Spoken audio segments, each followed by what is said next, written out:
क्या आपने कभी सोचा है कि वो इतिहास जो हमें सिखाया गया था पूरी तरह से गलत हो सकता है?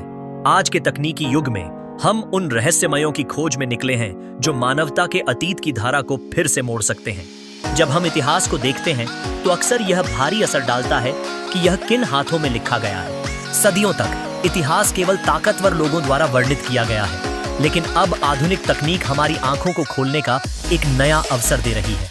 अब हम आंदोलन, विज्ञान और सामग्री के माध्यम से अतीत को मापने के लिए प्रयोग कर सकते हैं। डीएनए एनालिसिस, सैटेलाइट इमेजरी और 3D स्कैनिंग जैसे उपकरणों ने हमें खोई हुई सभ्यताओं की परतों को खोलने, पुरानी कहानियों को फिर से समझने और ऐतिहासिक किमियाओं की वास्तविक सच्चाई को सामने लाने की अनुमति दी। उदाहरण के लिए नेपोलियन बोनापार्ट, जिन्हें आमतौर पर एक छोटे कद के व्यक्ति के रूप में याद किया जाता है, आधुनिक अनुसंधानों से पता चलता है कि वह अपने युग के लिए औसत कद के थे।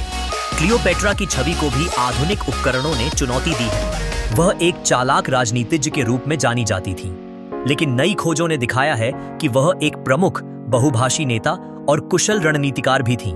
ऐसे इतिहास में सही तरीके से कारित वास्तविकता को उजागर करना महत्वपूर्ण है। टाइटैनिक की कहानी भी हमें एक नई दृष्टि से देखने की आदत डालती है।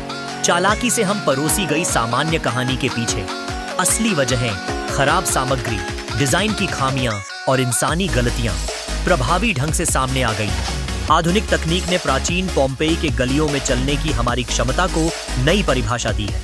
3D स्कैनिंग ने उस प्राचीन शहर को जिंदा कर दिया है, जैसे घर, सड़कें और अंतिम समय का भोजन। लेकिन सबसे हैरान करने वाला रहस्य मिस्र में दबी एक गुप्त नगरी का है।